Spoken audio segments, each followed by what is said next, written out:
విషయాన్ని. రాజకీయ వాళ్ళ పార్టీ రాజకీయ ప్రయత్నం చనిపోతే వాళ్ళే చెప్పారు కదా అధ్యక్ష. వాళ్ళ ట్రస్ట్ వచ్చి ఎన్టీఆర్ ట్రస్ట్ స్కూల్ పెట్టిందని స్కూల్లో పెట్టి చదివించండి, ఆయన మా పిల్లల్ని పెద్దవాళ్ళు చేయండి, మీ ఇతరులను చూపెట్టండి. అంతే ఈ ప్రభుత్వానికి క్వశ్చన్ అధ్యక్ష. ఇది మెసేజ్, ఇది మెసేజ్. దయచేసి వారు చెప్పిందే చెప్పాను నేను. మేము వారు చెప్పిందే చెప్పాము. మేమేం చెప్పలే. మేము వారు మాట్లాడిందే నేను మాట్లాడతాను. నేనే కొత్తగా మాట్లాడలే. నేనే కొత్తగా ఒక్క వాక్యం కూడా లేదు.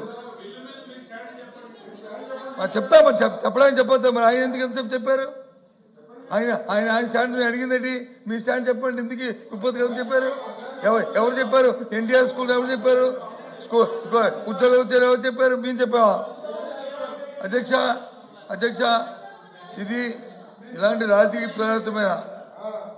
ప్రేరితమైన హత్యలకు కానీ ఉద్యోగాలు మరి ప్రభుత్వ ఉద్యోగాలను ఇస్తే ఇది మన సమాజానికి వచ్చి ఓ తప్పుడు సంకేతం వెళ్తారు అధ్యక్ష. అధ్యక్ష. దీని నుంచి ఇవ్వండి మీరు మాట్లాడండి. హోంమంత్రి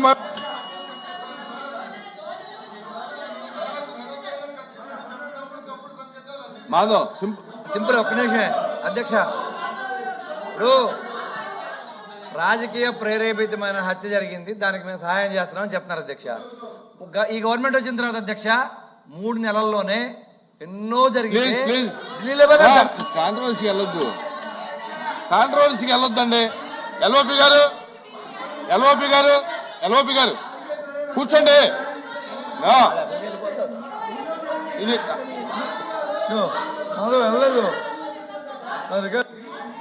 ఎల్ఓపి గారు ఈ బిల్లు మీద మీ తాలూకా చెప్పండి. నేను సూటిగా చెప్తాను అధ్యక్ష. ప్లీజ్ సూటిగా మీ అభిప్రాయం చెప్పండి. సూటిగా చెప్తాను అధ్యక్ష. ఈ బిల్లు మీద మీ అభిప్రాయం చెప్పండి. సూటిగా చెప్తాను అధ్యక్ష. దీనివల్ల సమాజంలో తప్పుడు సంకేతాలకు వెళ్తాయి అధ్యక్ష. ఈ రాజకీయ ప్రేరితమైన హత్యలు ఇంకా పెరిగే ప్రమాదం ఉంది అధ్యక్ష. ప్రమాదం అధికారంలో ఉన్న ప్రభుత్వాలు ప్లీజ్ అధికారంలో ప్రభుత్వాలు ఒక మంచి సమాజానికి ఒక మెసేజ్ ఇవ్వాలి అధ్యక్ష. ఇది మెసేజ్ కాదు అధ్యక్ష. దీనివల్ల సమాజం నష్టం వస్తుంది అధ్యక్ష. దయచేసి ఆలోచిస్తున్నా అన్నారు అధ్యక్ష. ఆలోచన మేము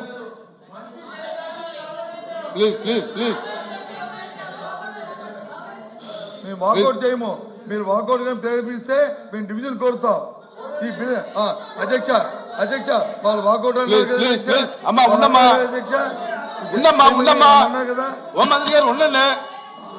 ఎందుకు రెచ్చగొడతారు సమాజానికి? అధ్యక్ష వాళ్ళ తాలూకా అభిప్రాయం చెప్పారు అధ్యక్ష. మినిస్టర్ గారు అడిగారు. సమాజానికి నష్టమైంది. సమాజం రాబోయే తరాలకి చాలా ప్రమాదకరమైన సూచన. కాబట్టి దీన్ని మేము సమర్థించాలి అధ్యక్ష. దీన్ని మేము డివిజన్ కోరుతున్నాం అధ్యక్ష. అంతే పెట్టుకోండి. పోతే పని మరి మాకు మా హ్యుమానిటీ ఆలోచించండి. ఇప్పుడు మీ తాలూకా అభిప్రాయం నిరసన తెలియజేశారు కదా. ఇప్పుడు స్పీకర్ సార్ స్మూత్ గా కూర్చోండి. మీరు కూర్చోండి. చైర్మన్ సార్ రాంగోపాల్ రెడ్డి గారు కూర్చోండి. చైర్మన్ సార్ ప్లీజ్ దీంట్లో ప్రభుత్వ వైఖరి స్పష్టంగా ఉంది అధ్యక్ష. ప్రభుత్వ వైఖరి చాలా క్లియర్గా ఉంది. మేము సుదీర్ఘ చర్చల అనంతరం ఆయన ఏం మెసేజింగ్ అనేది అది వారి అభిప్రాయం అధ్యక్ష. దీని వలన రాజకీయ పార్టీలకు కూడా ఒక సంకేతం వెళ్తుంది. ఇక ఇది కట్టడి చేయబడుతుంది. దీంతో రాజకీయ ప్రేరేపిత హింస అనేటువంటిది తగ్గుతుంది అనేటువంటిది స్పష్టంగా మేము ఆలోచించి తీసుకున్నటువంటి నిర్ణయం అధ్యక్ష. దయచేసి దీంట్లో పునరాలోచన అనేటువంటిది ఎల్ఓపి గారిని చేసుకోమంటున్నాం. దయచేసి ఇది ఖచ్చితంగా ఈ సమాజంలో ప్రాణం ఎవరిదైనా ప్రాణమే. ప్రాణం కోల్పోయినటువంటి వాళ్ళకి ప్రభుత్వం బాసటగా నిలుస్తున్నామన్న సంకేతాన్ని ఇవ్వడానికే మేము ఇది ప్రవేశపెడుతున్నాం. దయచేసి బిల్లును పాస్ చేయడానికి అనుమతి ఇవ్వాల్సిందిగా కోరుతున్నాం. ఎల్ఓపి గారు ఆలోచించండి, ఒకసారి ఆలోచించండి. కాదా అధ్యక్ష, ప్లీజ్ ప్లీజ్. ఇది చాలా తీవ్రమైన అధ్యక్ష. వాళ్ళకి బాధ్యత లేకుండా వ్యంగ్యంగా వాళ్ళు చేస్తే మీరు వచ్చి వాకౌట్ చేసుకోండి. బాధ్యత కలిగిన మంత్రి పదవిలో ఉండి వాళ్ళు నిజంగా ఆ కుటుంబానికి సాయం చేసిన వాళ్ళైతే, ఆ కుటుంబానికి మేలు చేసిన వాళ్ళైతే, ఆ కుటుంబానికి న్యాయం జరగాలని కోరుకున్న వ్యక్తులు అయితే అలాంటి భాషలు మాడతారు అధ్యక్ష. వాళ్ళు వాడతారు అధ్యక్ష. వాళ్ళు నిజంగా వాళ్ళ మీద ఉంటే ఎంత వ్యంగ్యంగా మారుతారు అధ్యక్ష. మీరు వాకౌట్ చేసుకోండి. వాకౌట్ ఎందుకు చేస్తాం అధ్యక్ష? మేము వాకౌట్ చేయడానికి ఇక్కడికి వచ్చామా? ఇక్కడ సమస్య పట్ల చర్చించడానికి వచ్చాం. సమస్య పట్ల వచ్చి నిర్ణయం చేయడానికి వచ్చాం. ప్రభుత్వం తీసుకున్న విధానాలని అవసరమైతే మా సెషన్ కూడా ఇచ్చి సర్దించడానికి ప్రయత్నం చేస్తాం, లేదా ప్రభుత్వం తీసుకున్న నిర్ణయాన్ని సమర్థిస్తాం.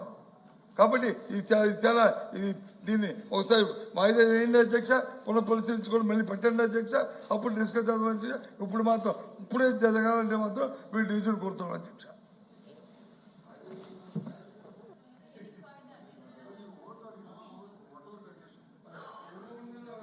ఇప్పుడు స్మూత్ గా జరుగుతుంది, సభ స్మూత్ గా జరుగుతుంది. వారి తాలూకా అభిప్రాయం చెప్తున్నారు. ఏం మంత్రి గారు ప్లీజ్ మంత్రి గారు కన్సర్న్ మినిస్టర్ గారు మాట్లాడుతున్నారు. మిగతా వాళ్ళు దీన్ని కాంట్రవర్సీ చేసి ఎందుకండి దీన్ని పెద్ద చేయటం?